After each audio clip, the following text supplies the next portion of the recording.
Hello everyone, how are you all?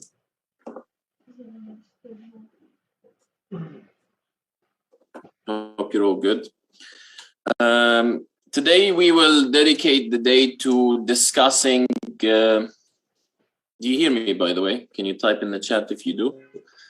Today we'll be discussing Georgia, because you've had a lot of questions over the past few days, and who better to answer those questions other than a student who studies in Georgia at the moment, so they can give you good insight and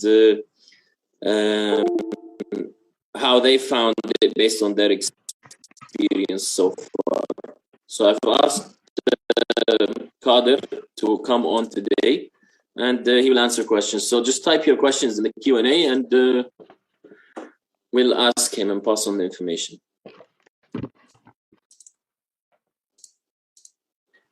Hi guys. Yeah, hi guys. I thought I'd introduce myself as well before you guys start asking questions. So my name's Qadir, as Usman told you guys. I'm a third-year medic. I'm a graduate entry. So I first studied at the University of Exeter, where I did a neuroscience BSc, and then I just joined the European University through Medlink, and I've just completed my 5th semester. I hope to complete my 6th semester. So I've been in Georgia since September, and I've just left now for the vacation, and I'm rejoining back when term starts again on 21st of March. So I can give you guys a good insight into the last, how long has it been?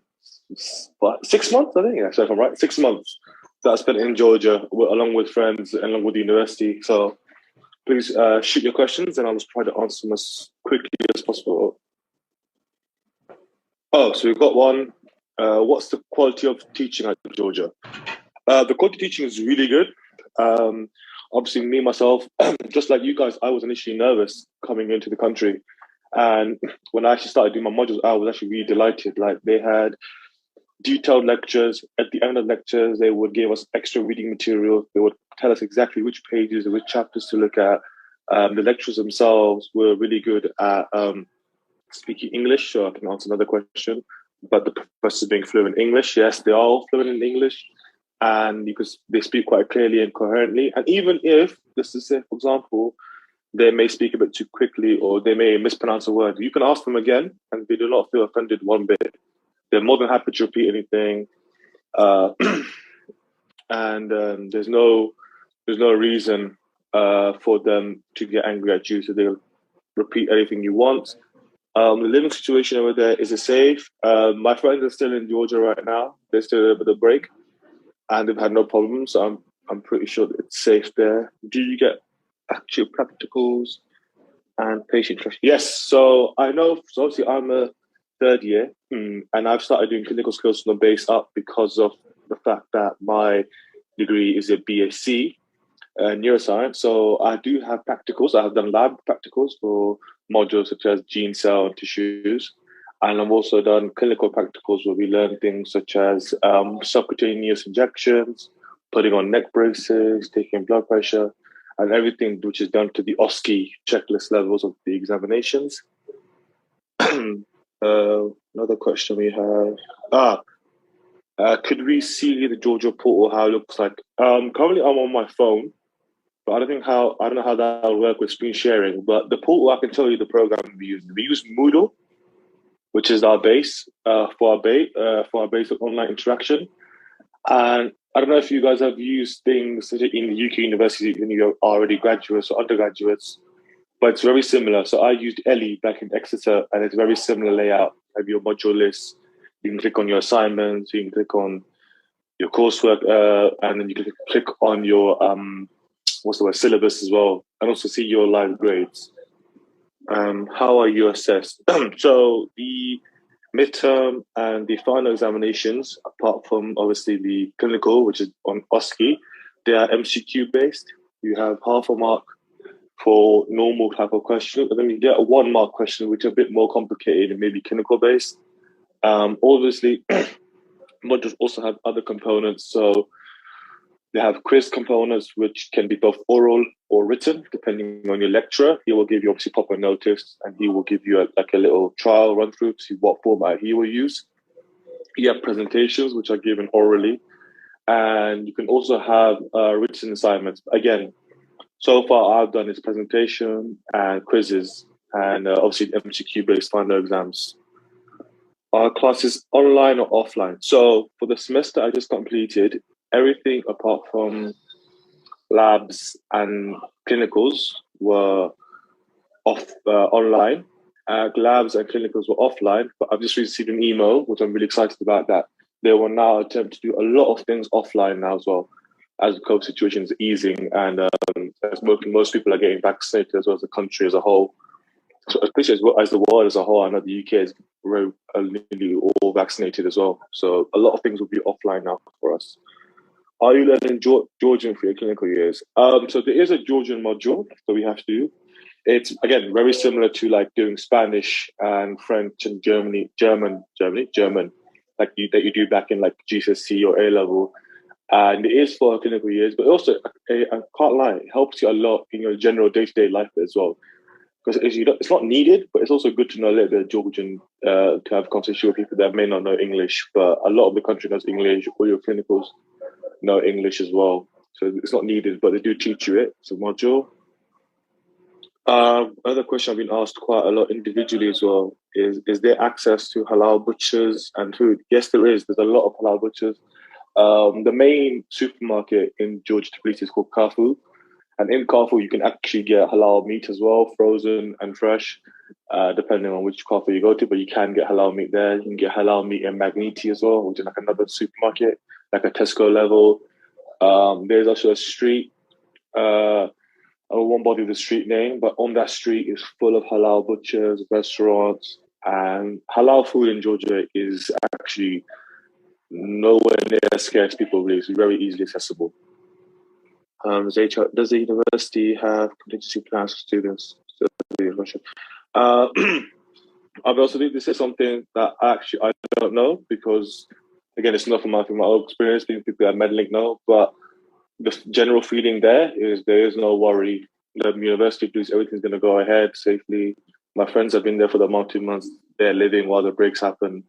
There's been no worry about Russia in terms of that. How cheap is the city? So I will give you my personal experience. So I like going out quite a lot with my friends to go to eat. I have gym, like going to cinema, things like that. So without paying rent, I've been able to get away with £400 to £450 a month. I know some of my friends get away with £350 a month.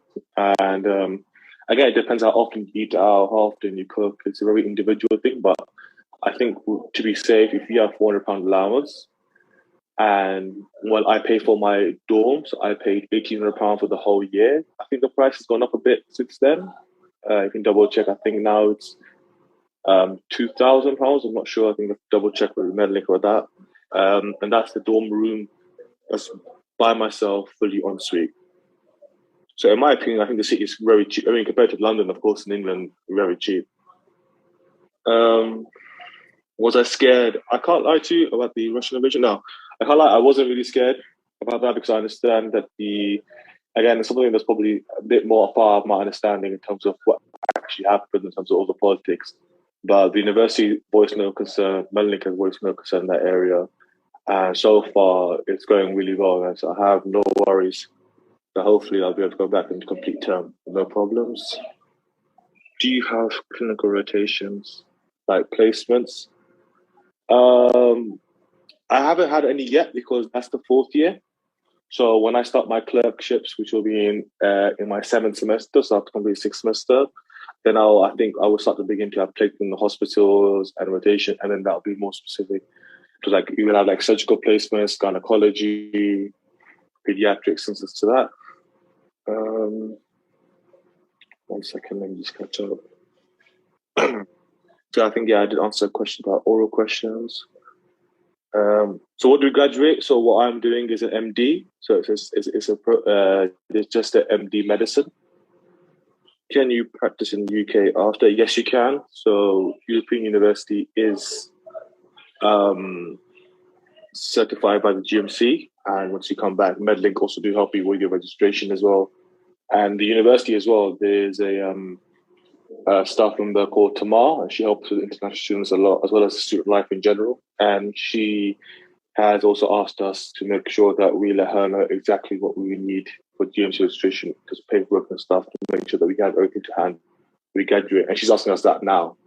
So the university is very interested in what you do with the degree after as well, making sure that you are able to do the goal you want to do when you finished with your degree in Georgia.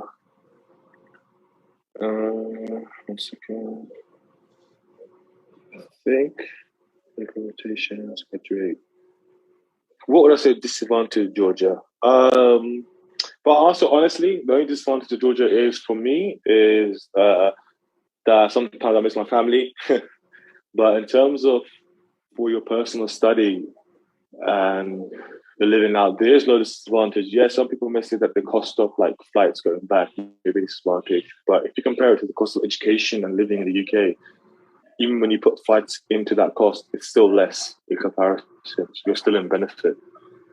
Why do people speak down the university? I'll be honest with you, I've never heard anyone speak down about the university.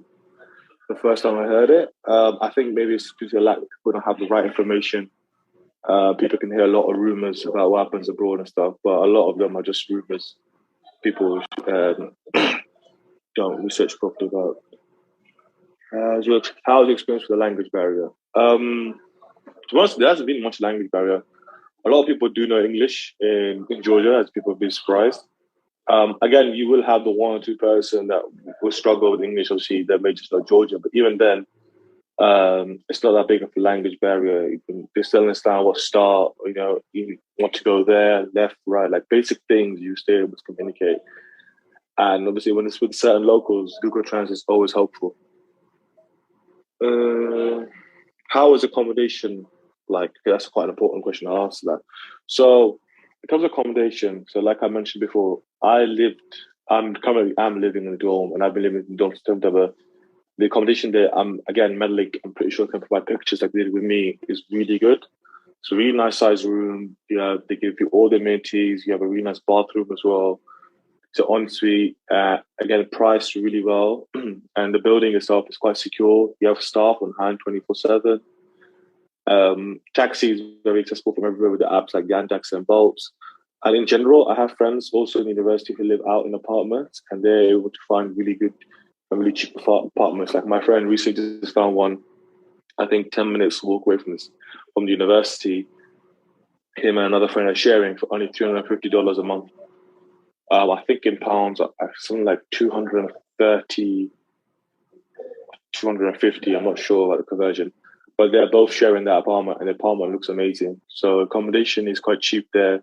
You can get quite cheap accommodation, quite close to university as well. So that's not a problem for people.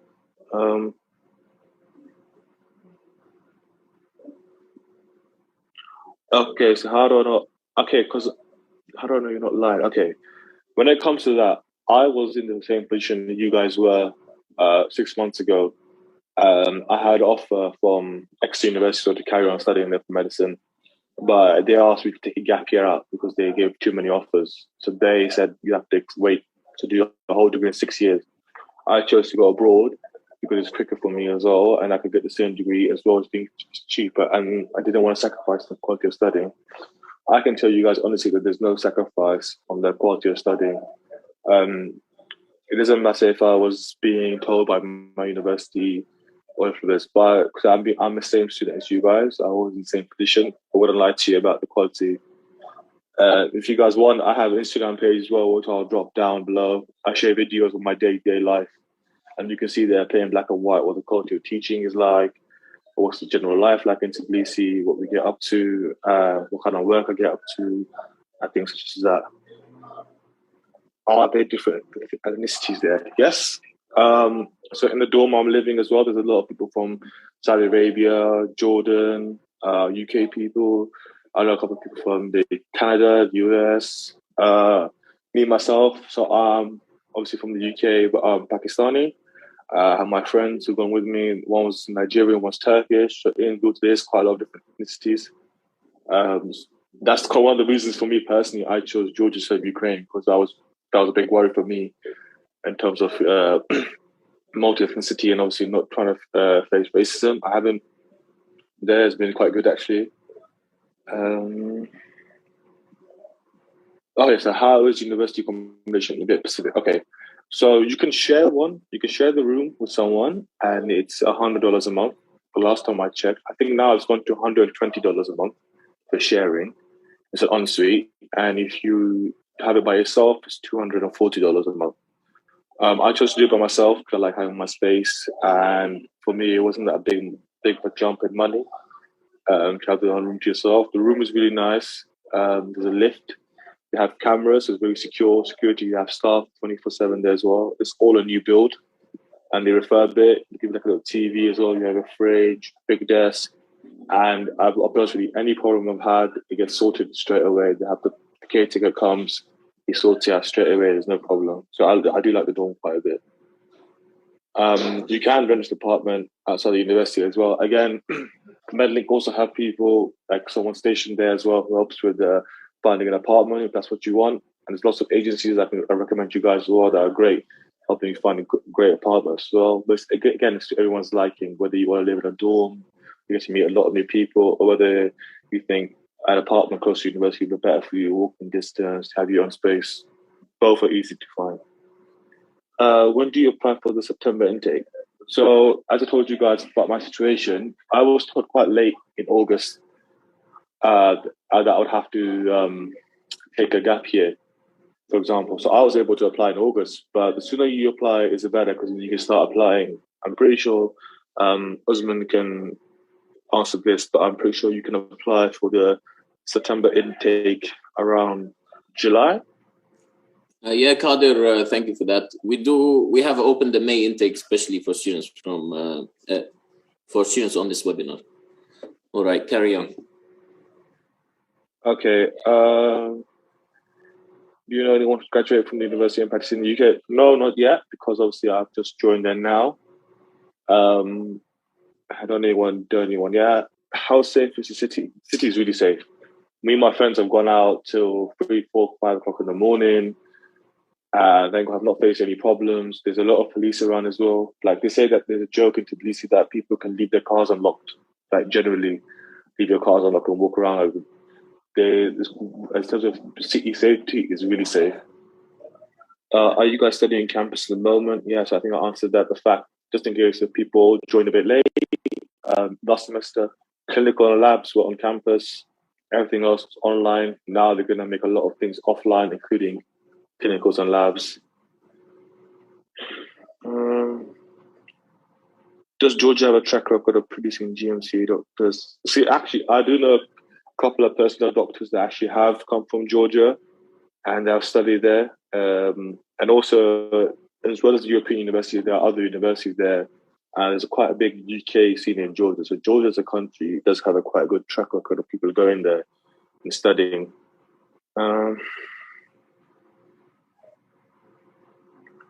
Medlink does not run the university. The university is its own body. Medlink is actually the in between the university and the body. So they help you get your interviews, prepare you. Like they told me everything that was going to be said in the interview, questions that was going to prepare effectively for. They help you settle in when you're there as well.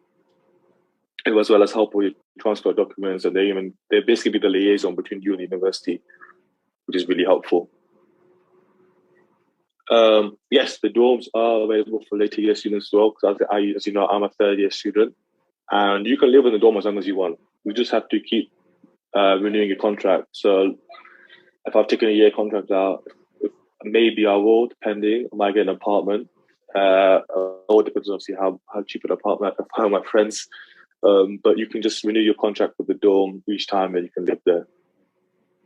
Are there study spaces in the university? Yes. So in the university, there's a library, as well as lots of rooms that you can ask the staff to open up and go study in if you want. There's also a lot of cafes in Tbilisi that you can go study. A lot of my friends like going to cafes, the one by the riverside. Especially now when the weather is going to get really good, I'm hoping to do that myself as well. So there's a lot of places to study. As you join the graduate program, does uni help? Yes. Okay. So this is quite an important question. So what the university did with me is, because I did neuroscience BSc, but what I did within my degree, I picked a lot of good like medicine type modules. I picked anatomy, immunopathology, things such as that. So when it came to my transfer of credits, I was luckily able to transfer quite ahead and had quite a lot of credits to go with me. But things they think that they thought I missed out. So like in gene and cell tissue, for example, as a module, they thought I didn't cover microbiology and histology and embryology, which I didn't. So they said that they gave me an opportunity to catch up from the first year by putting this in an intensive course. So instead of making you do the module in half the time, which actually sounds a bit daunting at first, but it's really, really actually quite doable because the amount of support they give you double the contact hours. They give you the lectures, like small groups. So if you're on an intensive course, it can either be like I have a module where it's just me and a lecturer, one-to-one last semester. That was really helpful. It was just me and one-to-one getting all this help. I could ask any question I wanted and make sure that I knew the content in depth. She made sure that I was on the ball as well, reviewing every lecture, start of a new lecture.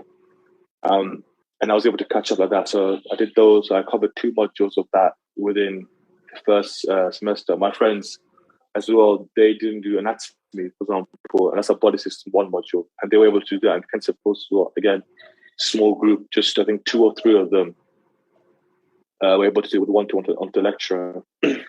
So when it comes to catching you guys up, they will 100% do that. They will make sure that you have enough credits to move on. Because certain modules have prerequisites that you have to do other modules for, and certain clerkships, so they make sure that you catch up with that, and they offer you support, and they make sure that you're on the ball as well. So that wasn't a problem. How easy to ask teachers outside of classes? Really easy. So they give you all the details. Some teachers even offer WhatsApp numbers if they're able to do that. Some offer their emails. Some offer like they have like Skype. There's a lot of avenues where you can contact them, and you also have individual learning managers. So if you have trouble contacting your teachers, you can contact them. Again, if people have gone to UK University before and graduate entry, it's like an academic tutor. So you can tell them, and then they can contact your lecturers on your behalf if you're not able to, and you'll definitely get a follow-up. So it's really easy to contact your teachers. Yes, there is a Medlink office. So till this day, if I have any questions or queries, I still drop Edmund. If some of you guys might know Edmund, a message, and he helps me out. Even then, there's a Medlink rep in Georgia now as well who helps you out with stuff like getting an apartment or anything to do with the university. But Medlink are quite supportive. You can drop them a message whenever. Like I know Edmund replies late at night to me still if I have a problem. Does university affect that one? How did you find the workload? To be honest with you, I found it quite encouraging because I've been wanting to do medicine for a long time. So actually starting to study something that I had a lot of interest in, it was easy for me to do the workload. They spread it out as well quite evenly. My schedule. So even though I'm doing an intensive course for a couple of things, I have a 2 days off. I have a Sunday. No, I have 3 days off. I have Sunday. I have Wednesday, and I have Thursday off as well. And even then, you can ask them to reschedule your schedule. So if you think that, maybe if I've got 4 things on a Monday, and I've got that Wednesday off, maybe I like to have 3 things on a Monday and 1 thing on a Wednesday, and they're able to spread it out for you. So the workload, obviously, as long as you don't procrastinate too much and let it all pile up, is very doable. So if you are a UK resident, you don't need to have a visa. Once you get there, I'm going to apply for one now. You can get a resident of Georgia card as well. So you can have that as your show that you're studying in the country and you got a residency card, but you do not need a visa to study in Georgia. Okay, so something about state exams. So it's not state exams, it's exams that the university does in the university by the university exam board. So it's not really state exams. Like I think a lot of people from Ukraine said they do state exams, but it's not the case in Georgia.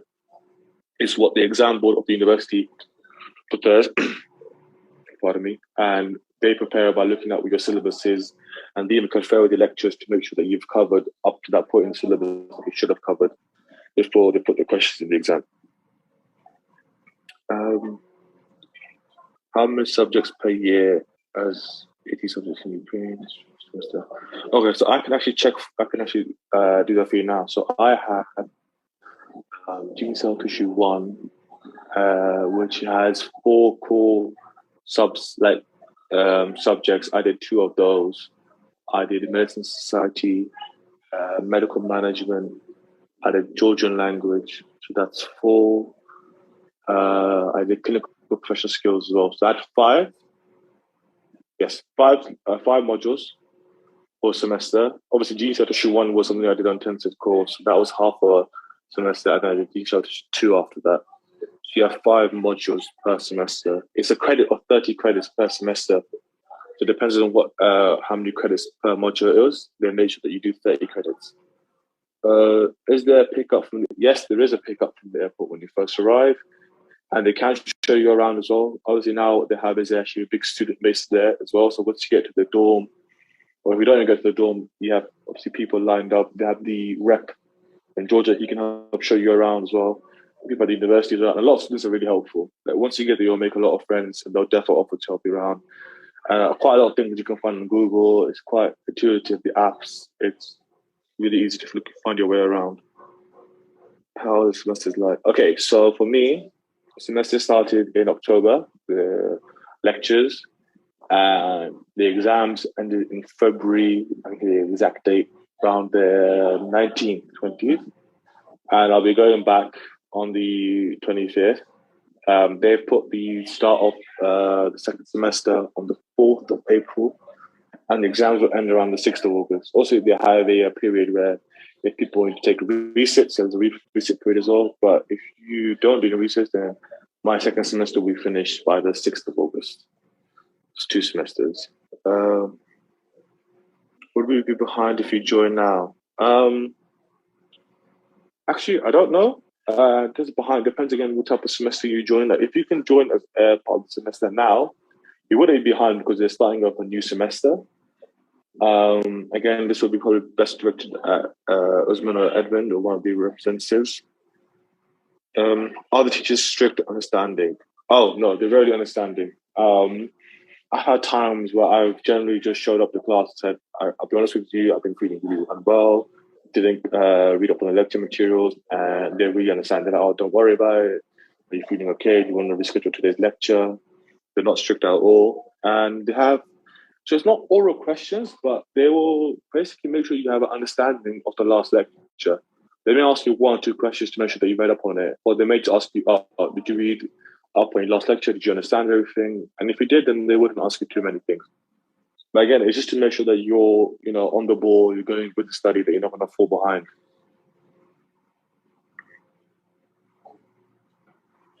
No, so it's not 2,000 a month. It was 240 a month. So it would be 2,800 now. Again, this must double check with Medlink, guys will have more up-to-date information. But I'm pretty sure some of my friends got a new contract. They took a short contract, is 240. So so it would be 2,800. What would you prove about the university? It's quite a good question, actually.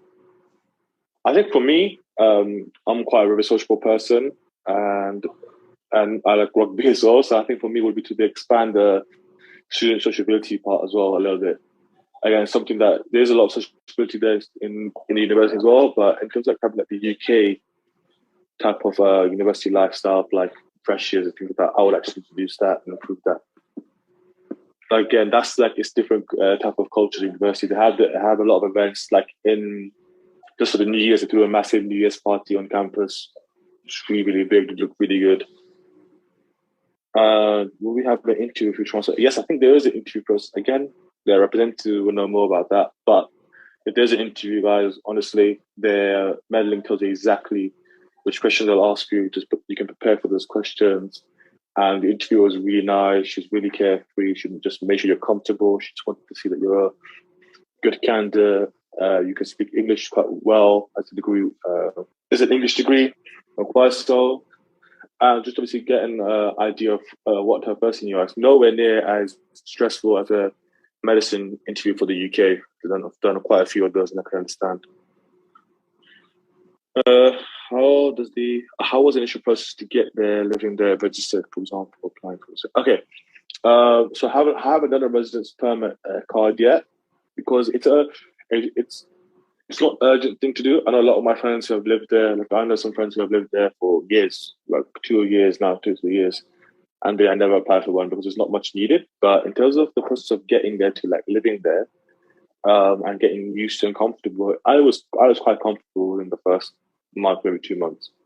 I knew my way around quite well. I had all the apps down, where to place to eat, where the gym was, what time to leave. For example, if I've got a 10 a.m. lecture or 11 lecture, like about traffic and stuff like that.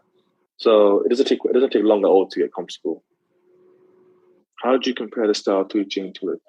I'll be honest with you, it's very similar. It's very similar. So in Exeter as well, I would have seminar sessions where we have the teacher lead the presentation and ask questions. I ask about feedback. Even have where we lead lectures. But even for my histology and virology with gene cell tissue, he would have sometimes us lead the lecture, a previous lecture to see how well we learnt it. And it was really engaging as well. Same to Exeter as well. They have a lot of discussions. Hopefully, we will see. For how it will be offline classes. I'm sure it's gonna be much more engaging as well. Because currently it's a bit online, like how everyone, even in Exeter, when it was online, uh, it's just different from being offline. You know, it's for me. I love being in person, like talking about things and discussing it. And then online you can as well, but then someone has internet problems with that. But that wasn't a problem. And hopefully, when it comes to offline in Georgia, which it will be next semester, it's going to be very similar to what I experienced next semester. Were you put in your first year of graduate medicine? No, so it's a 6 year course, and they put me into the third year of the course. So I'm into the third year of the course. I've got one more semester left, and my third year will be completed, and then I have 3 years left. Why did you choose Georgia? Honestly, hi. Now it seems so long ago before I made the choice. Actually, I just remember thinking that I saw pictures of Georgia. It looked really beautiful. I like the fact there was like multi-ethnicities in Georgia as well. Did a bit of my research back about getting halal food, things like that. It seemed very easy in Georgia, and yeah, I just thought Georgia as a city looked really, Tbilisi looked really, really beautiful, and I like the fact that it had a bit of a small population. That it's not too much of a busy place. Like it's you can't like get too lost in it. You can get a place you can go focus a degree, but also go somewhere, a different part of the world, and experience something beautiful there. So that's why I chose Georgia. Do multiple part of that. A lot of my friends, so knock on wood, I haven't failed an exam yet. I have my friends, so we do well. I haven't heard anything about paid retakes. I know that if you don't do well the first time, the first retake is free, and then I think get like a total of 2 or 3 chances, and then third chance, if you don't do well, then you have to reset the whole module again. It's not as simple as just keep paying to retake. No, it's still medical school. Like at a certain point, they'll be like, you don't understand the module, you have to retake it. But so far, none of my friends have to do that. Obviously, the exams are really straightforward. It's not catching you out. It's that if you've studied, you will do well. There is no like, oh, this wasn't in the syllabus or this wasn't covered. No, it's quite straightforward exams. So again, I heard news about a dentist building for those dentists out there, but right now it's still one building for medicine and dentistry. Again, maybe unclear, but I think there's a new dentistry building that's being built. But right now, all the modules that are done for like clinicals and labs have been in one building. How fun is your stuff? Oh, what fun stuff is it in Georgia going clubbing? Okay, so I actually haven't gone clubbing in Georgia yet. So I don't. I haven't. But in Georgia, I've done go karting. I've done. My friends have done shooting as well. If you're a fan of shooting, you can go to actually shooting like that. There's a VR experience, escape rooms. There's mini golf. We literally just did mini golf before we came back. I'm pretty sure you can go kayaking as well. And it's quite close to a lot of, so if you like trekking as well, like mountain climbing, it's quite close to this mountain as well. There's a lot of sightseeing, and hopefully in the summer when the weather's good, my friends are thinking going to Batumi, as well as go to the beaches. There is apparently really beautiful as well. We experienced that part of the city. And there's also, skiing. I don't know, I forgot the name of the place where you can do skiing. With my friends, we just did it right now. They went to a ski resort. They stayed there for 3-4 days over winter break. So trust me, there's a lot of things you can do in Georgia. It's actually endless.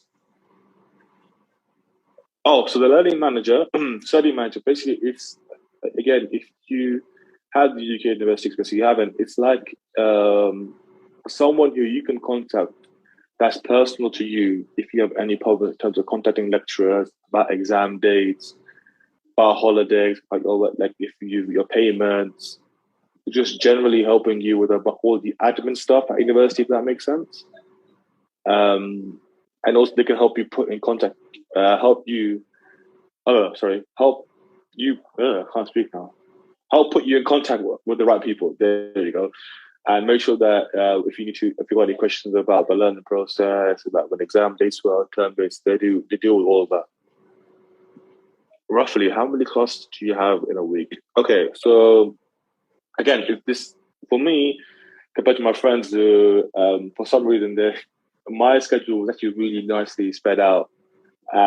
They had some things bunched up, but when they asked, they were able to move them around as well. So it's actually your preference.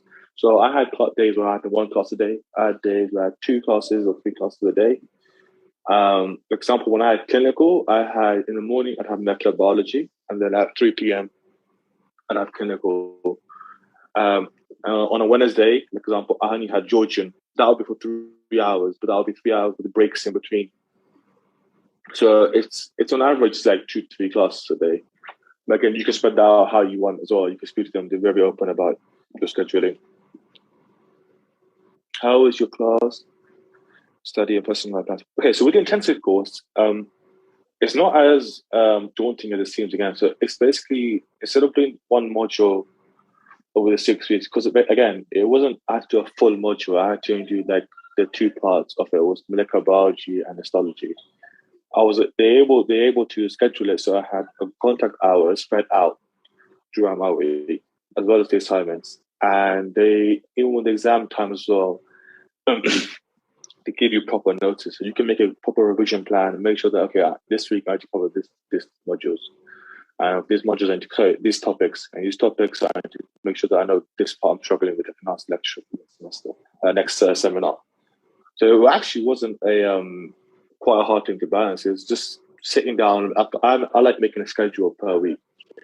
So I'll have like a little Excel spreadsheet, and I sit down, I'll fill it in for the week.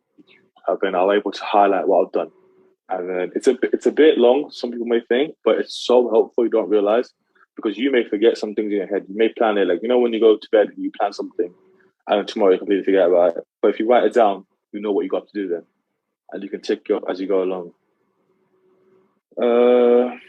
Yes, it is accepted by the GMC. Just want to cover that again for someone. Usual mod examination. I think I already covered that. It's MCQ. I know some people who are doing it online. Again, it has to be a personal thing during the university. You have to have a really good reason why you're not in the country, because stuff like clinical, you are required to be there in person. You can't learn clinical skills online. It's obviously a practicality. You can't learn to take blood or do subcutaneous injections, things like that online. It's going to be the same. You don't have to pay for missing classes. I will put my Instagram. I will answer this question by Show at 10:31 so people can see. If not, I'm pretty sure there's a way we can put it up for everyone to see. I can double check actually now. Yeah. It's Dr.Q Vlogs. I've just recently started it now. Started over before December, and I've started to show what my life is like. So 1 semester is actually 16 weeks. I've got that right in my head. Yes, it's from October to February, and the break is about a month-long break. And then you have, again, the 16 weeks again, and then you have summer. So then I've had it from October to the end of February, and from February, they extended the break a little bit. So now it's till like this first week of April, the 3rd of April, and then from the 3rd of April to the 6th of August, from August till October will be break. There are sport clubs you can join. So there's like football, do volleyball and netball. And you can see when it comes to clubs and society, you can actually sign one up. Like you can create one yourself. You just have to register with the university and you can start things. So there's something that isn't in Georgia or in you can start it yourself. That a lot of people would be interested in. For example, there's a lot of people play football there as well. So the uni does a football team and you can actually get paid to play the football for the team if you're good enough. Okay, it's not guaranteed. Okay, so the interview is nowhere near like a UK medical school interview. Like it's so straightforward and so comfortable. It's quite hard to fail the interview because you get given all the questions that Medlink. That's what Medlink does for you. Medlink prepares you like really well for the interview, in my opinion. Like it was straight answer question, bang, bang, bang, bang. So I don't think you would fail the interview. Set dates again. I think you'd have to ask my exams. Okay, so my first semester exams. So the first batch of exams I did, because I did a intensive course, the midterm and the finals at that time, which is at week 8 and week 4 were offline. But what happened was the last final exams I had to give, all of them due to a COVID outbreak at the university. Everyone was fine, but there was a spike in COVID cases at the university among students. They made the exams online for our safety. Apart from clinical, they made sure that we were in small groups and still gave the clinical exams offline because that's really important. Strong presence of British students. Yes, it's growing. There's a handful of us, and I see more and more every day coming in. Most of my friends are UK students in Georgia as well. Practical sessions, do students get to practice treatments and okay, so far, because again, in terms of when it comes to clinical skills, I'm still very much like a year 1 student because they're making sure that I have the clinical skills from ground up. I've practiced on dummies in terms of when it comes to injections. But when it comes to like, taking blood pressure and heart rate and putting on neck braces, that's on an actual patients, like your fellow doctors and students. Christmas holidays. Yes, there was a week off in Christmas.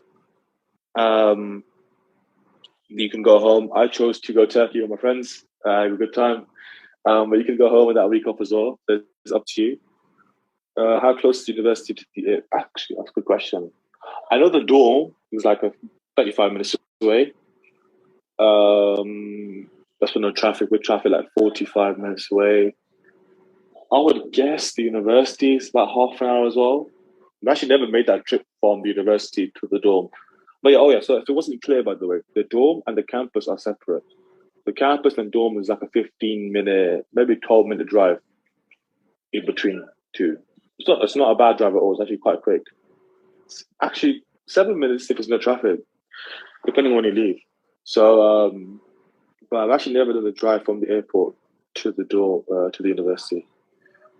How do you find? Okay, so far, as I mentioned before, I haven't done interaction with patients yet, but I have to again double check this fact. This is what Usman and Edmund could do for me, because again, it's not part of my experience yet, and I haven't heard about. But I've heard that sometimes you get someone who can speak with Georgian with you. So obviously, your clinical head, when you're doing clinical rotation stuff, will know English and Georgian, so they could translate things for you.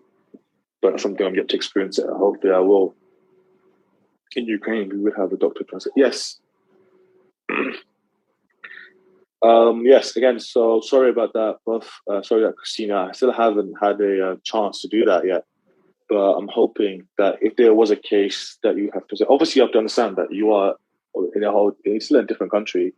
Not everyone would know English, but again, the doctors will help much they can translate. But to be honest, the Georgian language lessons are fun.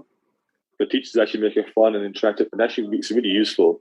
Like I've been practicing my Georgian with taxi drivers, people at shops, everywhere I go, and some people actually get impressed how much they've caught up on. It's not a hard language; it's really easy to catch up on. And what's not great about learning another language is there is a university library on campus. Okay, so one thing I love about Georgia, one of my biggest benefit is taxi is really cheap.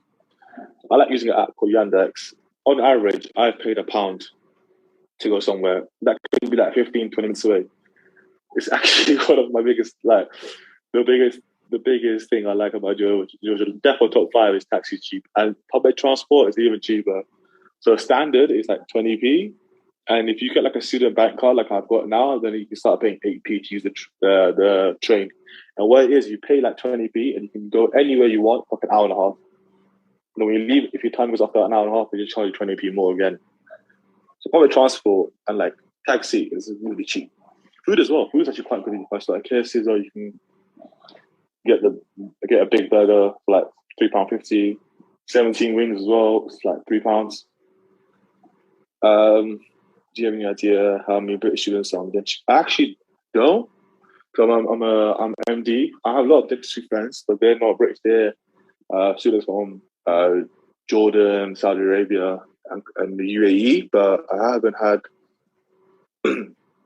anyone on the dentistry course who's British. OSCE, yes. So it is OSCE examination stations.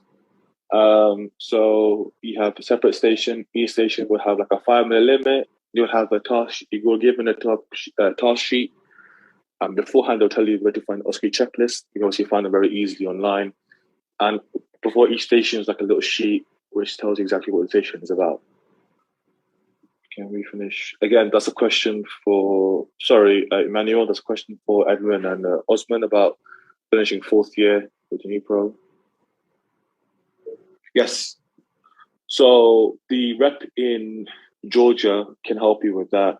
Obviously, I can't lie to you guys. If you guys ever need any help, anything while you're in Georgia, I'll be more than happy to help you out. Wherever you guys go, to Tbilisi Mall, like the bigger mall, you can have both banks are there, supermarket is there. You can get a SIM from that area as well. So in terms of helping you out, I'm more than happy to help you with all that out. But there's a rep in Georgia. I'm pretty sure his name is Hamza. If I'm correct, yeah, it is Hamza, I think, and he can help you out in terms of setting up bank accounts, things like that as well. And the metro system, like, so I have a card called Monzo, so it lets you use like your money internationally without any charges. It gives you a good exchange rate just straight away, and you can just tap down the metro as you go as well. And it's like still 20-15p, same price. But with the student card, like if you get like a student bank account card, it'd be much cheaper as well, and you get discounts on clothes and things like that as well. Yes, there is halal food. There's a whole street of halal butchers, Arabian food, Pakistani food, which I like, Indian food. You can definitely get halal food, no problem in Georgia. Is it true they give you a test upon the mission? May make you start. Nope, I did not get no test upon. I did not get a test upon a mission. No, did they make me start lawyers based upon that? All they did was they came, they organized a meeting with me. We spoke about what credits I've done, and then they helped me pick what credits I want, what modules I want to do for the semester. That was it. And then they talked to me about, like, intensive course was a choice. They said if you wanted to, want to make sure you can catch up. If you want to take longer, it's up to you. But if you think you can opt for it, you can do the intensive course and you catch up. And guys, it's nowhere near as daunting as it seems. It is very easy. It's just double the contact hours, which is, again, with very much support, and they go at a rate like that you like. That if you think they're going too fast, they'll cover something again. And I had lectures left over. Like, we were able to cover everything, and we had time to go over stuff, go over questions and everything. What is the climate and weather like? Actually, you may be surprised. Last couple of days ago, it was snowing. It has been snowing actually still.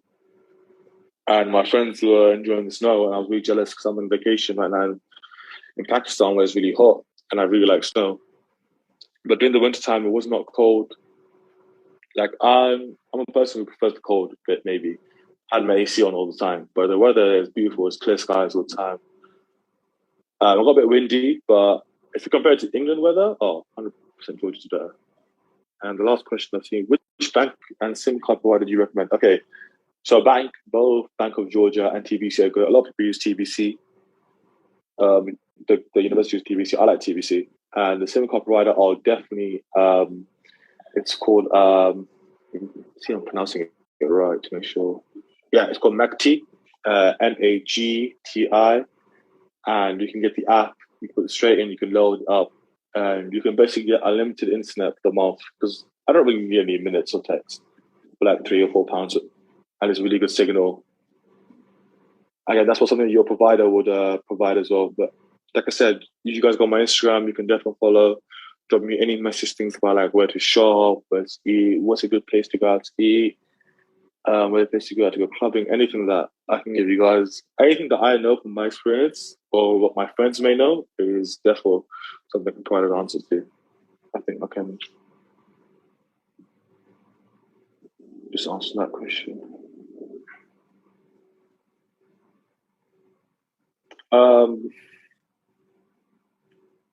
What are the fees? I'm pretty sure. Oh, top of my head, it's $2,500 per semester. Please correct me if I'm wrong, Usman or Edmund.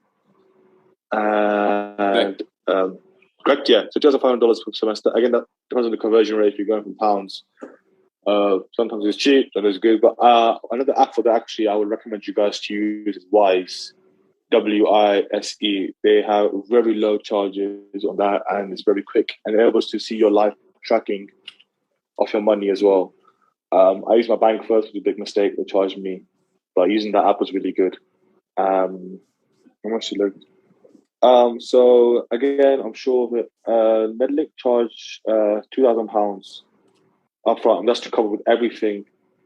To help with translate documents, help with the interview prep, help with liaising with the university to find out which year you'll start if you're a transfer student, and also help after university as well, and also during. So any questions you have, you can shoot to them if you don't think you can answer university directly, and help you sort out medical, like life insurance as well. Medical insurance, life insurance, sorry. Medical insurance for like health insurance and just general day-to-day stuff you may struggle with and help you out. Apartment finding, the guy helps you out with that as well. And also that GMC registration after university as well. For the transfer to DMI. Again, I think this is a question for Edmund and Osman, but I'm pretty sure it would be. I will see there's no problem with that. Transfer, yeah, I will see there's no problem. I have a friend who just transferred. I don't know which. I asked her a question. She hasn't replied back to me. I had some students already asked me about this. She also came from Ukraine, but she came back in September, and she transferred to Ukraine. Now she's studying in Georgia, and I'm pretty sure her is that transfer accepted by GMC as well. Alright, because she made sure that was all accepted before she took that step. So I wouldn't see why your transfer wouldn't be as well. Please, there we go. Do you know if any possible to lectures in a clinical class? Okay. See, the problem with that is with the clinical skills, we go every week to learn. And every week she can see your progress and she can correct yours. Clinical, because the OSCE examinations are strict, because when it comes to that, if you don't do a procedure right, it's about patient safety there. You're going to be engaging your patient. So again, that was something you can talk to Edmund or Osman about whether that would be a possibility. But I would generally consider someone, if I was you, I would come every week with the class. Well, with the class, because you learn off the lecture, but you also learn off each other. And that's a big thing, because someone else's insight into how you're doing things can generally help be a better doctor in the future. Prior to the war, what made you choose Georgia? Again, I think Edmund might remember us talking about it. I was really stuck between Ukraine and Georgia, actually. And both universities offered me the same starting position of year 3, semester 1. But I don't know, something just Georgia, like the country, the city looks so beautiful. The fact that there was nice beaches there as well. Obviously, being British Pakistani as well, being obviously my ethnicity as well. It's a bit of a worry going to Ukraine. Obviously, it's probably not as bad as people made it out to be, but just in my heart, I just knew I had to go to Tbilisi. Like, it doesn't sound very cheesy, I'll be honest with you. Like, if I heard someone say that, I'd be like, ugh. But it's just the fact that my gut feeling made me choose Tbilisi. And then I spoke to my friends about it as well. Because actually, they didn't know about this option until I spoke to them about it. So now they thank me. And they also believe in Georgia as well. Contact hours. Okay. Contact hours are meant in terms of like when you're speaking to a lecturer or when you have like a offline type of class. So contact hours, like if you have a lecture online, that's a contact hour. And off contact hours, like work that you'll do individually yourself, just like revision, exams, assignments, such as that. Medlink specifies on the website tuition distribution. No, it's $2,500 per semester. So it's $5,000 for the year, which I'm pretty sure, I think that's 4,100 euros. I don't know the conversion rate, but it's $2,500 per semester. So $5,000 the whole year. Please repeat your question, guys, if I haven't answered it, because there's a lot of questions I was going through.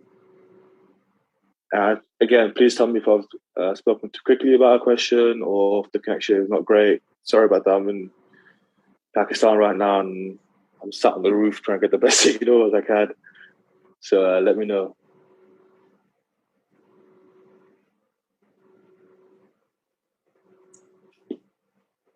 Qadir, wow, you are fast. You've run out of questions now. Sorry, I thought regarding the 15. You're very good and efficient. Yeah, sorry, there's one question. Yes, it is satisfied. I'm pretty sure this is, again, what as the staff member is called Tamar, and this is what she made sure that she said that can you make sure that this is satisfied, and this is satisfied by the degree. You can look at the European University's what's it called when you look at all the modules years. I don't know if it's called degree program. There we go. You look at the degree program and it lists the hours as well at the bottom, and it shows that this has been satisfied. Requirement with GMC. This is why the European University is on the accepted list for the GMC. Yeah, I think that's it. Yeah, I was sorry. That's why I was asking people if I was going a bit too fast. Yeah, very good. I started getting a bit scared. Yeah, you're very good. You must be exhausted answering all these questions. Thank you all for asking the questions, and thank you as well, Qadir, for answering them. How come you're in Pakistan right now, not in Georgia, by the way? I thought you were in Georgia. Oh, I'm just on vacation. I've just my cousin's wedding. I've just come from vacation. I'm going back when term starts again, because I had the month off like these guys said. So I was at 6 months full time in Georgia, apart from the week off on holiday to Turkey. And I've just come to have vacation, spent some time with family, and I'm back again as soon as term starts straight away. Ready to go. Okay, good stuff. You've got some more questions there. Oh, 1 second.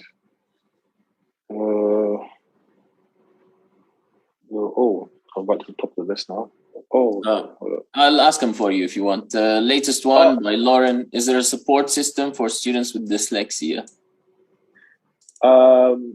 Again, I'm 100% this is something that you can talk to the university, and there should be a support system with people with dyslexia. If you tell them any problem you have university, like even when they do simple things such as like certain lectures, they'll be like, does anyone have any color blindness? And they ask this type of questions. So you can therefore speak to the university, and they're very supportive. Yeah, this is what your your learning manager, your study manager will be really helpful. And this is when you can speak to them, and they can make sure that you have the support system. And thank you, Qadir. A lot of universities don't have a learning manager, but this one, we organize with them to have a learning manager. Would you be able to talk a little bit more about who this person is and what they do for you? Yeah, so for me, mine is called Tamuna, and she will notify me about any changes, any holidays, any lectures being cancelled. If I've got a question that the lecturer may not be answering because he or she may be busy or ill, she can investigate on my behalf and make sure. Any queries I have about examination formats, she can tell me, example, this is the right person to ask, or she can get the answer for me. And as well as just generally, like I said, if you've gone to UK university, you will have like an academic tutor. They kind of provide the same role. So they just generally help support you through your degree and make sure that you have everything you need to study adequately. And you're generally happy as well. So they will ask you, are you happy? Is your schedule too busy? Help you move around your schedule and things like that.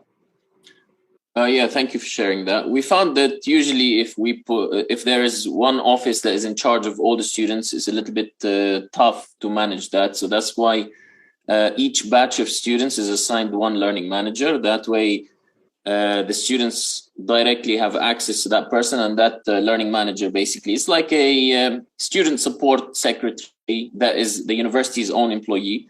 And that way they're not crowded with loads of questions and they can answer students faster usually. So that way the agency does not have to step in and support the university too much. The university can manage that way by having several people that help several support, batches of students. And how would you say the form of orientation at the university for new students to get acquainted with the uni when they arrive? It's actually really, really good. So they have one of the most hopeful staffs when it comes to dorm that I've seen both UK and Europe, obviously abroad now. The staff member there as well, one of my actually favorite guys who speaks to is called Zuri. And he's educated. Even though he actually started to learn a lot of English now since we've been there, at first he couldn't speak much English, but he was so helpful. He was, even though we would put into our phones, Google Translate, we need this, and he would take us straight away. Be like, okay, this is where you can get plates and stuff, spoons from. This is a good place to shop. This is a good place to even gym. He recommends a good gym. He even play football with us. I was so comfortable because me and my friends were actually the first people like at the dorm. Because we went to go nice and early and pick our rooms, and he was there making sure that we got everything, our rooms. Like there's that stuff. The university itself, you can ask them questions. And now I know that there's a representative called Hamza, as I mentioned before, and he will like show you around, tell you where to. Like you guys are asking me about Sims, bank accounts, where to get food from, pharmacies, hospitals, all of that. So the location is really good and detailed, and you can ask them any questions. And in terms of like extracurricular activities and stuff that you can do, you can also ask them as well. But I'm also now on hand if you guys want any questions about where to have a good time, like where would you go to eat, where would you go out to like play football, tennis, swimming, because that I can tell you for sure. Okay, and would you say the uni is organized in Georgia? Eunice is asking. Yes, 100%. So they set out exam timetables a good time before, and you can even go ask them beforehand yourself to make sure you know your exam times. The lectures are organized, good timings as well. They really have scheduling conflicts. Like, I'll be honest with you, every university, both Exeter, will have the certain times where, because there's so many students tonight, they may have a scheduling conflict. But you eventually tell them, oh, by the way, I thought maybe two lectures that are too close together. They will separate them straight away for you. It's not like they will refuse to help you otherwise. It's not like they're stubborn. They're very malleable, that's a right word to say, flexible, sorry, very flexible to you to make sure that you're comfortable when you're studying. And they're very organized, the clinics. They have small groups, so you make sure that you have good one-to-one interaction with your clinical teacher as well. Okay, perfect. And Fiona asks, have you ever felt the workload is too much and you're not managing? Personally, I'm thankful that I've actually got two friends as well, to help and support. We have certain motives together we can help each other with, as well as other friends I made there. But no, I haven't found the individual workload has been too much. Especially coming from actually doing a BSc, and like again, I keep mentioning about the BSc in the UK, but I thought sometimes the workload was a bit much and they were piling on a lot straight away. In Georgia, they make sure they spread it out, and they make sure that you know exactly what's coming down the pipe, and then you can make sure you spread out your time, spread out your assignments, and get the work done properly. Okay, great. And Fiona asks, do you have elective modules? Yes, we do have elective modules. One of the ones I did was medicine and society. No, medical management was an elective module, and one I've already done is part of my neuroscience degree, which they gave me credit transfer for, was an introduction to health psychology, which I did, which they gave me a transfer, which you can do as well. So they have a bunch of elective modules. If you can definitely look at the syllabus for those, as well as you can ask me. I can double check, but there's a big list of those which you can do, both like surrounding like science, scientific research, brain, mind, and science behavior, and things like that. Okay, perfect. And in your online lectures, do you receive a YouTube video or do you get a live lecture from the teachers? So you have a live lecture, which is recorded, which you can look back on again. when you need to, and they also upload the presentation as well. And it's actually a live lecture. But what they're going to start to do now is they will start to record the lecture and then have live seminars. So you can watch the lecture, and then once you watch the lecture, you can write down, prepare your questions, and then you can ask the lecturer straight away. Watch the lecture, by the way, and I have this question, and then they can feed back to you. And then you can also hear other people's questions. Because what I like a lot about seminar is I'm not going to think about everything to ask 100% I won't. But someone else might think of something to ask that I didn't know to think about. And then I can get that information as well. That's the benefit we're going to start doing now, live seminars. And do you choose your elective modules yourself or chosen by the university for you? You can choose them. So I have a meeting where now it's going to be online academic registration where you can pick online yourself. But because it was obviously first time at European University, they spoke to me because they explained to me what intensive courses and things like that. You choose yourself. So they gave me a choice. They said, "Oh, would you like to do this module? This will go good with this," and they explained what the module is. So it's your choice. Okay, that's good. And how large are the groups that you learn in? So because I'm a transfer student and I have a graduate entry, I've had some modules. I've had a one-to-one, which is my Kabaji. Histology, there's 4 of us. Clinical, there's about 10, 15. But I know that the big modules, like let's say for Medicine Society, there's the same number, like about maximum 20, 25 for that module. Because they spread the groups out, so there'll be like 2 or 3 groups for the same modules. To make sure that everyone can voice their concerns, that it doesn't become too much of a big group, that the lecturer can lose individual focus on you as well. So like in seminars where you have practical experience, does the group fit 25 people, fit into one room? Oh, no. So I wasn't clear. So clinical is only 15 people. 10 to 15 people. Okay. And what would you say, this is a good question, what would you say a disadvantage or a challenge that you found that you managed to overcome, For me, it was, it's quite a hard one, actually. Yeah, it's a tough one. I have to be honest about that. Yeah, okay. I'd say a big challenge for me personally, initially was getting my getting my bearings, because it's easy to go there and just relax because you are there like yourself, and sometimes when you have, like maybe family close by or, when you have someone looking at you constantly. But the challenge was making sure that I kept myself organized, that I was proactive. But I think as a medic, that's something that you have to be because we can say to you that these degrees, everything is really good, teachers are amazing, but it's you at the end of the day doing the degree, and you have to make sure that you're proactive in your learning, make sure you're making schedules. Like the lectures are good, but if you make sure that you keep asking questions and you keep, on their case, I want to know about this, I didn't understand this, they will be even better because you will keep asking those questions and you will make sure that you get out of those lectures what you needed. That was the big thing for me, which was the difference in the UK. Because UK, I think a bit of spoon feeding, like you can kind of relax a bit and they'll send the basic information and the exam, but it's medicine in abroad, and that you have to be a little bit proactive and make sure that you get what you need for those lectures. But I think that's a good thing because that helps you be a more active learner. And with medicine, you're going to be learning the rest of your life. Like even after when your degree's finished, like you will be going on and on and on, keep learning, depending what specialty you want to do and research and etc. Okay, great. What would you say? Have you had any issues or problems that you have brought to the university's attention, and how did they deal with it? Would you be able to talk about something like? Do you have such a story or example? Yeah. So one of the things was one of the exams. So this is when a university may step up.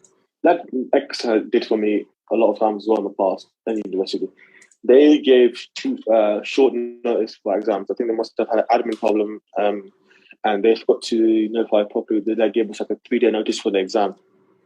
And we went to spoke with the dean. We were like, okay, to be frank, 3 days notice for an exam is nowhere near enough. Like, we just told us the exam in 3 days. The dean sat down and said, okay, checked up on the fact that the exam was given to them. She said no problem. Normally, you give about a week to 2 weeks notice for exam because it's in the syllabus schedule. And it was partly our fault as well because we knew it was week 7 or week 8 that the exam should be coming at this point. But when you get notified by an exam, it's in your head. Sometimes you can forget as you're studying. What they did was they asked, okay, would you like the exam move 1 week or 2 weeks? We're like, okay, 1 week's enough time for us because we were studying. We were like, 1 week would be enough. They moved the exam straight away for us. So this was a problem that the university saw. That was their fault a bit, well, not entirely their fault because as students, we know we've studied our syllabus. We should know an exam is coming. But because they realized they did a lack of notification for the exam, they moved it to our liking. So we were fully prepared for the exam. So that was one issue. I think that was quite a surprising thing. So I don't think most universities would readily move the exam date that readily, especially if it's written in the syllabus that they will give the exam in this week of the semester. And they moved the exam date to our liking and we were able to sit the exam comfortably. Okay, cool. Any more problems that you've had? I know you focused a lot on the positives. I don't want students to think that we're just going to focus on the positives because you will have challenges, when you go abroad and the universities will have problems. But how do they deal with these problems? That's why I'm asking you questions. Again, I think it was. I'll give you one that wasn't with me, but it was a problem that one of my friends had. So they had a lecturer who wasn't to their liking. Let's say the Georgian lecturer. It was for Georgian language, and there's some students had certain problems with the lecturer because not everyone's going to be perfect. Not everyone's human, and they didn't like him, and they had certain problems. They spoke to university. The university spoke to the lecturer. They replaced the lecturer straight away. Another problem. So see, they notified, they saw, they reviewed what the lecturer's behavior was like. Okay, the lecturer's not doing properly. He or she was replaced to make sure the quality of study was good. Another problem is it's kind of university related because they do run the dorm, but there were certain problems in the dorm, like 1 or 2 problems I had. Things such as like my water wasn't working, or my door wasn't shutting properly, and they would come and fix it straight away. So that's the problems. But in terms of other problems, like haven't faced, because obviously we have certain problems like with online teaching, like technical difficulties. But again, those were fixed within either in the same day or within 2 or 3 days. Those are fixed. But again, in my opinion, that's stuff that all universities will face. Especially especially with this whole online COVID was like, especially Exeter. I know Exeter did face quite a few technical difficulties when it came to that as well. Well, what kind of interesting? Didn't hear about that. What kind of difficulties did you guys find or face? When it came to online. Yeah, with online. Oh, it was just things that's just like also with because they just updated the new system, so they made the basic more interactive. So obviously, when you update a whole new system for like thousands of students, I had 1 or 2 pictures, but again, those pictures they were reported and they were fixed. Now it runs quite smoothly. Now you can see everything straight up. You can see all your lectures or your videos or your Zoom meetings offline. But it wasn't something that it didn't impact. So, for example, that problem happened, and what the study managers did was they made sure that they emailed every person individually the Zoom links for the lesson. So no one suffered a seminar loss or a lesson loss. They made sure that they didn't impact the study. But that was a problem that the university had, and then they took steps to fix it. They took short-term steps to make sure that everyone had their lessons, the lecturers, and then they took long-term steps, which was ultimately to fix the problem with the base. Now it runs really smoothly. Perfect. All right. Are you able? I know we've asked you so many questions so far. Yeah. Thank you for your time, Qadir. That's all right. Are you able to answer a little bit more? Yeah. I hope you're not too tired. No. You can ask away. No problem. Okay. One student's asking, do you get enough information from lectures for the quizzes and exams? Okay. So what lecturers make sure to tell you is, like you guys know, you guys will make PowerPoint presentations. Not all the information is on slides. You don't just chuck a bunch of text on a PowerPoint. It doesn't look good to the reader. It makes it look clunky and it's not well received. So what they'll do is they will talk about the information which you can make your notes on, and they will put some PowerPoints on the slide. But what they points on the slide. But what they do at the end is they'll give you the pages of textbooks. So all the textbooks they have, actually, I didn't cover this before, sorry, is that they have an electronic library, which you can actually download like electronic copies of the textbook, which are all free. And you can also see copies in the library as well at university.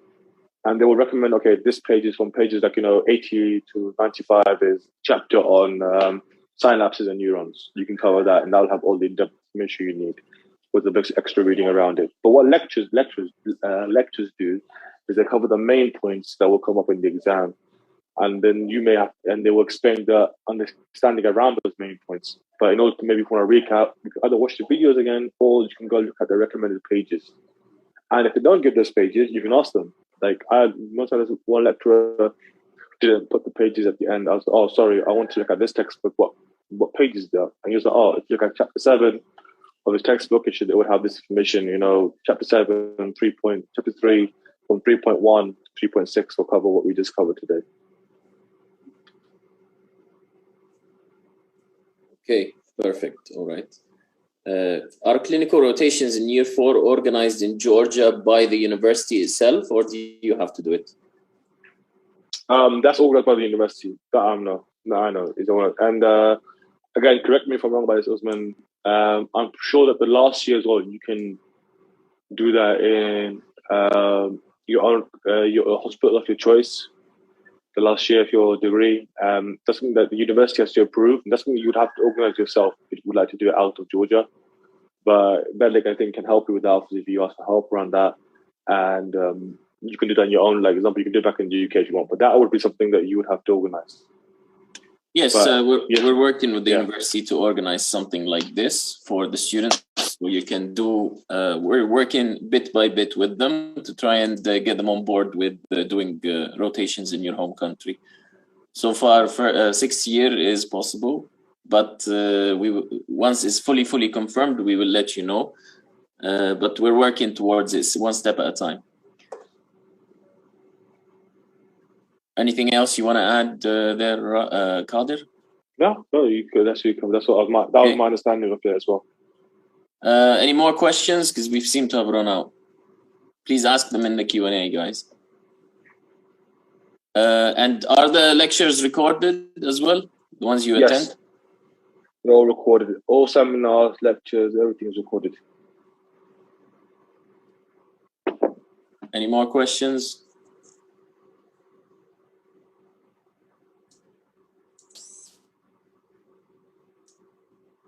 There's one about immediate exams. No, I didn't take no immediate exams when I came in. I just took the midterm and the final after I did the studying. They don't take any baseline exam, guys. They'll look at your results that you got from your university before you transferred. Like for me, look at my transcript of my degree. They did transfer credits and that's it. There was no like baseline testing needed. What's it like to rework or retake classes and exams? Okay. So, knock on wood, I haven't had to retake an exam yet, and hopefully I don't have to. My friend did one. It was the same. They gave you different questions, obviously a different paper, but it's the same aspect, and they actually gave him the same weighted marks he did like the first retake. I think there's 3 chances you can retake an exam before you have to redo the whole module. He did the first chance retake, and he got the same weighted. Like it's not like in you guys might know in UK, like if you do an exam, they cap it off at 40% your retake, and that's what you get if you do a reset, for example, and then things like that. But no, it was the same weighted as the final mark would be, just to redo and retake classes. Again, I haven't had to retake any modules or anything like that in terms of retake classes, but I know some people who have. I'm pretty sure it's just what my understanding of it would be. And I'll probably have to ask someone who has done it before, is that you just have to stick to the same module again, which would be annoying in my opinion, obviously. But hopefully you guys won't have to do that. They give you plenty of chances, and the pass mark is 51% on all the work before the final exam, which is normally worth 40% or 60%. And then your final exam, you have to get 51% as well. Doesn't mean you have to get 51% every individual thing. It just means you have to get 51% overall of the marks that are not your final, your final exam. and then get 51% in your final exam, you'll pass. Okay, and a good question from Fiona. What would you improve, if you could, in the teaching process? And this is something that I've actually would improve just in general teaching, actually, that I've noticed. I would like them to pay more attention towards clinical-based questions. So they do that quite a bit as well. But in the exam, I've noticed like it's important to know the facts, and they do clinical questions. But I would like to have more clinical-based questions in my exam to test me harder on that. I know that they do. It's like it's equally weighted, but me personally, I like a question when it's like presenting their clinical case type. You know, like I did a lot of problem-based learning in Exeter, and we do that in Georgia as well. So I would like to be that more evident in my exams rather than a memory test.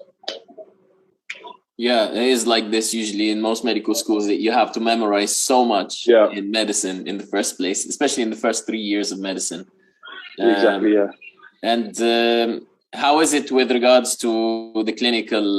Have you had OSCEs yet as a third-year student? Yes. Yeah, so I've had OSCEs both a midterm and a final. They were really good. They were really good, actually. The first one was a bit nerve-wracking because obviously it's the first time you have just like a one-to-one exam type of situation. But it was actually really good. I really enjoyed it because actually it's like hands-on, and they mark really fairly, and they give you feedback. So when your OSCE exam is done, they'll come back in the room and they'll give you general feedback as well. And if the thing is something that individually you may have done a bit wrong, like too wrong, they will tell you that exactly which point you might have done wrong a bit in your exam. Okay, perfect, very good. Would you be able to describe what an OSCE is and how it went for you, for students who are not familiar with this term? Yeah, so OSCE is a form of a practical examination, which someone mentioned is like what the PLAB 2 does, and what they do is they have like a checklist that you follow, and for example, I'll give you one which is about blood pressure. So you would have to take blood pressure, and the checklist would be: you would first come in, you have to introduce yourself to the patient, say your name, check the patient's name, date of birth, if you're the right patient. You first obviously ask the patient certain questions such as, are you a smoker? Do you have any other heart condition? Because it can be a patient that's come to you for the first time. You may not have the full medical history. You'd ask them if they did any running in the last 20, 30 minutes that may raise the pressure, any stressful events. Sometimes any food as well, like eating some salty food, that can affect someone's blood pressure results. And then you also have to explain the procedure to them as well. But okay, for example, I'm going to be taking a blood pressure today. It will involve me putting on this cuff. And I'll first hear for your systolic, which is your upper, and then you hear for your diastolic, which is your bottom number. So a lot of people know blood pressure by, the two numbers, upper and lower. And you'd have to go through all this whole step process, and they explain to you how, for example, how to take actual blood pressure as well, like how you have to hear for the certain sounds in the artery, for diastolic. And then you also have to talk to the patient as well, give them the number, what the blood pressure is like, and also to report the blood pressure. So let's just say if I had a patient, his blood pressure was 160 over 100, I'll be like, your blood pressure is quite high. You could be prone to hypertension. You may be controlling sodium in your diet, things like that. And so if it's a normal blood pressure like 120 over 80, you can tell them you got normal blood pressure, your diet's quite good, you've nothing to worry about. And things like that, like each part is a marking point. Me introducing myself, me asking the patient's name, me making sure the patient's comfortable, me asking the patient whether they have done anything extraneous the last 20 minutes. Positioning the patient right as well, like in front of you, make sure that the arm is comfortable and flat, and also even checking the cuff size as well. Make sure the cuff size is appropriate before you even try fitting on the patient. Like there's a lot of things, but these checklists you can find online, and there's so many YouTube videos, as well as as well as the lecturers teaching you what to do. There's so many YouTube videos online because OSCE is quite a big brand form of examination. It's like an exam like AQA or EdXL. Like it's a form of exam that a lot of medical schools do and a lot of medical testing examinations use. So there's so much information on this one, but that's why I like the fact that you use OSCE. It's so publicly and globally used. Okay, very good. Thank you. Is every academic year you have to do the uni exams? Is it every academic year you have to do the uni exams? Yeah. So it's a midterm and you have a final. So obviously, you have to be marked on your modules. And what they do is they give you examinations. For example, again, going back to clinicals, you get marked on your activity. So when you come to the lab seminars and session that includes your attendance as well as your contributions, and as well as your exam grades. In let's say in gene cell tissue, I get marked on my quiz, which can be either oral or written. Again, that's to my professor's discretion, which they discuss with you. And they actually ask you, do you prefer an oral quiz or a written quiz? And you can pick. Presentation, that's the presentation, and also my midterm exam, my final exam. That's how you are assessed. And in each thing, in each module, the syllabus tells you exactly how you are assessed. There's a case study, presentation, things like that. But there's always an exam, midterm and final. Okay, perfect. And how many exams do you do per academic year? I know you've done one semester now. How many did you do in that semester? Okay, because I did intensive course for one of the modules, I did I did one midterm, one final. That's 2. That's 4, 6, 8, 10, 12 or 14 for the semester. Are these like big exams or quizzes and exams? Oh no, how are they? Just exams. But the exam is for example, it will be like a 20-question MCQ exam for the midterm, and for the final, it could be a 40 MCQ exam, and you're given a sufficient amount of time. I won't lie, needs to cover the exam and have time to check up your answers. And the reason I did probably 4 more exams than what you guys may be able to do is because I did an intensive course for one of my subjects. So an average, let's say if I didn't do an intensive course and I had just 5 modules, you just do 10 or 12. I think there's 5 or 6 modules, you do 10 or 12. 2 exams per module, basically. 1 midterm, 1 final. Okay, perfect. Any more questions before we close off?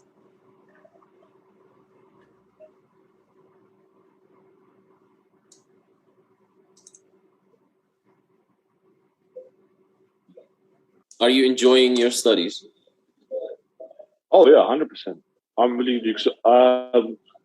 like a lot of people may have done. Not the second time, the first time I didn't get enough. I had an offer, but I didn't get enough grades. Decided to study medicine, so I had 3 years. I studied neuroscience, which I had an amazing time doing extra as well. But actually, finally starting to study medicine has been a great experience, and also living abroad. I'm someone who loves to travel, and because of my exams and studies for the last 6-7 years before Georgia, I couldn't travel. I was just too busy in summer either working or studying. And finally, I've been able to travel to the place, experience a new bit of culture, have my friends with me, but also making new friends. And this whole experience so far with the studying has been amazing. Hopefully, I've got a lot of content, but again, I got bogged down because of the exams and my vacation. Hopefully, I'll start uploading to my page, and whoever's followed, you can see what I get up to. And you can see that it's been a great experience, and hopefully it'll keep going for the next 3.5 years I have left, and I can keep meeting new people and keep doing new things. Okay, and Fiona asks, how many students dropped out in the first semester? Oh, 0. I've had no one drop out so far. Actually, haven't. I've heard more people that wanting to have transferred from other universities. I know people who have transferred from other Georgian universities. Not through Medlink, they were internal, but they transferred other Georgian universities to European University. But I've heard no one drop out. In my case, no one's dropped out yet. And hopefully, knock on wood, no one does actually. Everyone gets to complete the study and get their degree. Okay, and how's the university campus? Are the buildings all close together and dotted around the city, or modern, or how is it? So it's one building for medicine, There's another administration building, but I haven't had to go to that yet because all my things are on one building. It's a brand new building, it's really modern. The cafeteria is really nice, well, good sitting area, good library, and everything's on there. Like examinations, dean offices, the simulation centers where you do your like clinical classes and stuff like that, and like the big auditorium. That's all right, auditorium, which is on the top floor where we do big examinations. It's all in one place. Okay, I think that's pretty much it. Thank you so much for your time. Really appreciate it. You've been talking for 1.5 hours. Nice one, Qadir. Yeah, that's all right. All right. Thank you guys for asking your questions as well. And thank you, Qadir. We'll let you go back to enjoying your time with your family as well. Have a good evening, everyone. And if you need any help from us, we're always available for you. For the students that want to, some students have asked, how do I apply for this university? Very simple. You just go to our website and fill an inquiry form, and we'll be more than happy to contact you and talk to you about it. One thing I want to also show you guys, because a lot of people have asked, is it GMC accepted? The right question is, does the university meet the criteria of the GMC? And yes, that is an absolute yes. In fact, as we've been telling you as well previously, is that a student is a graduate is in the process of applying with the GMC and registering. And we also posted about it in the Ukraine update sheet as well. I will share my screen shortly and show you. So you can check for yourself. I will show you how to check and see. It's listed on the GMC directory itself. You probably can see now my browser. So I've made a recording, and you can come here, watch it. You go to the GMC website, create a profile.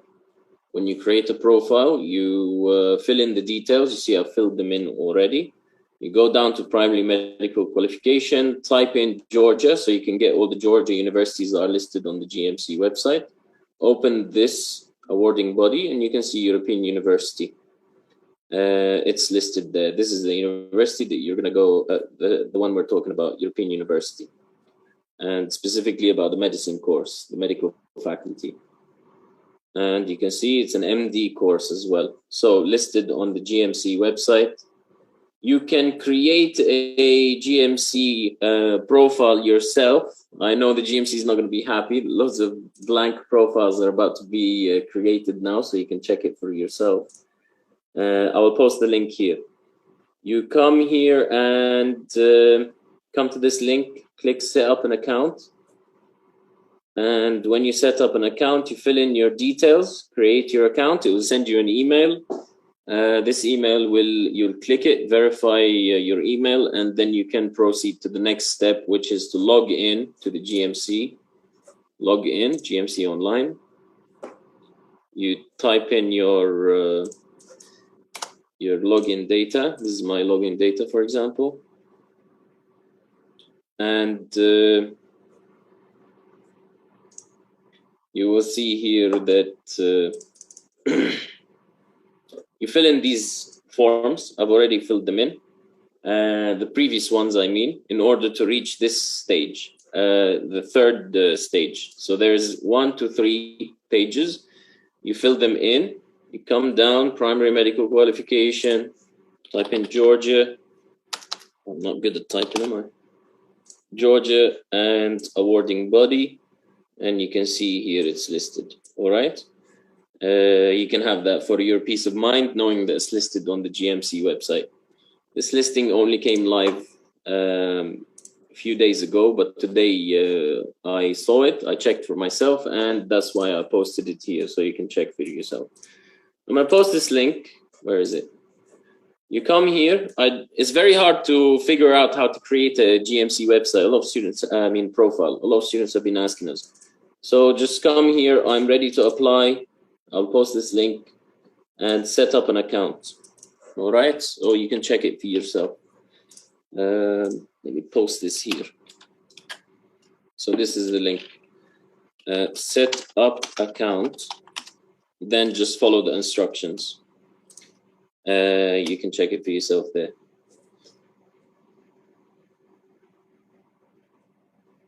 Where is it? European University. So you come here to our website, go to Georgia European University to read about it. And if you'd like to inquire or speak to an advisor so you can apply for the university, inquire now. Very easy. Or you click up here, inquire now, fill in the form, and we'll help you with everything.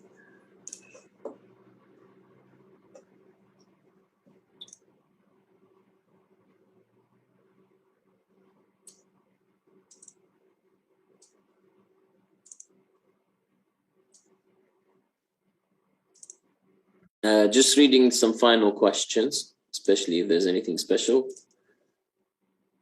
The University of Georgia is going to deliver classes online. At the moment, all the classes are offline. If we are to set up something like that, where it's online, we'll let you know. Does the school have online website, online classes? At the moment, the classes are offline, same question.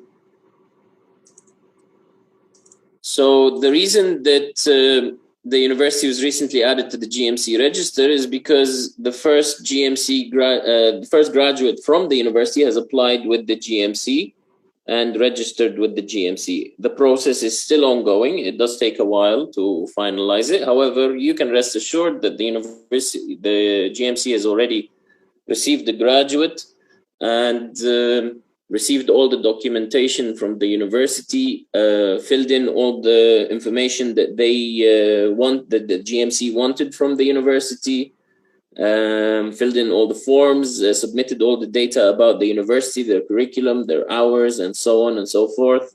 And the registration was completed. However, that does not mean the person is licensed, because registration takes a while. When you register as with the GMC, then you have to apply for FY1 after you've sat the PLAB or UKMLA. Then you apply with the to apply for an FY1 position or FY2, depending on the clinical experience.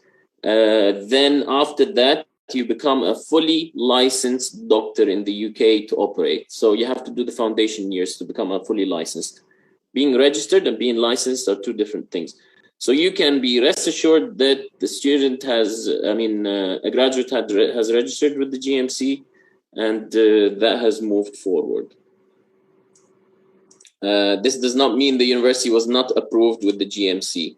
It simply means that, because someone's asking, it simply means that the university was recently assessed by the GMC, and the registration process, the forms and everything like that, and that's why it's listed on the directory. Remember, not every university, as soon as they open their doors for the first month of operating, they cannot be registered unless they have their first graduate who applies with the GMC.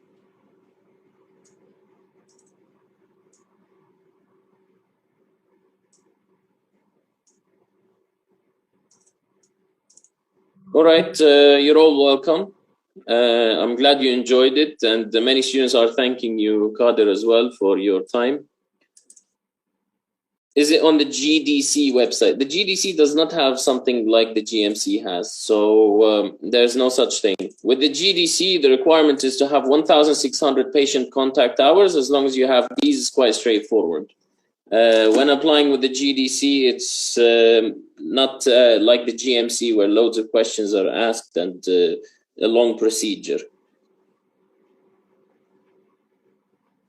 When applying with the GDC, usually the dental council asks for a certified copy of the primary dental degree.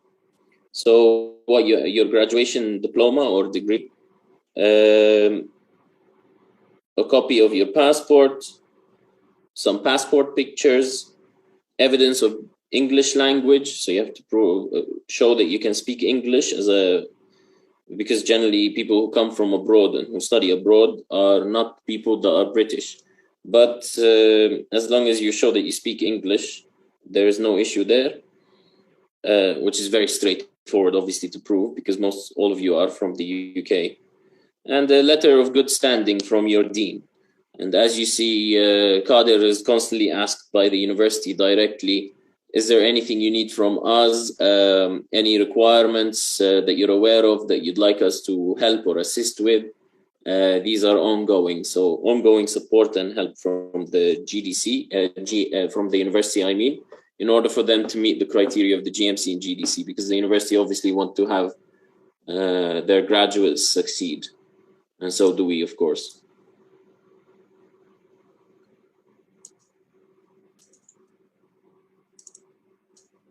So as long as, really, this is for some students that have made it a big deal, but this is really not a big deal, because as long as the university meets the criteria of acceptance, then that's what matters, not that they have had graduates. But some students want to ask about it for their peace of mind. That's why we've showed you it. What matters is that a university meets the criteria of the GMC. It's not such a big deal if they have had or not had a graduate, in my opinion, as someone who's been dealing with this for a while. But it's good reassurance for those that want to have peace of mind.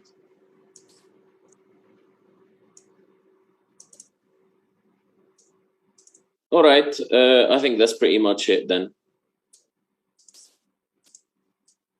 A lot of students are asking which year you will be admitted into. It really depends on you and how much you've studied. So better you contact us and we'll let you know. So you can contact us on the website. All right, thanks everyone. Have a lovely evening. And thank you again, Qadir. Take care of yourselves. Thank you guys. Take care of yourselves. All right, bye. Bye. Bye. Bye.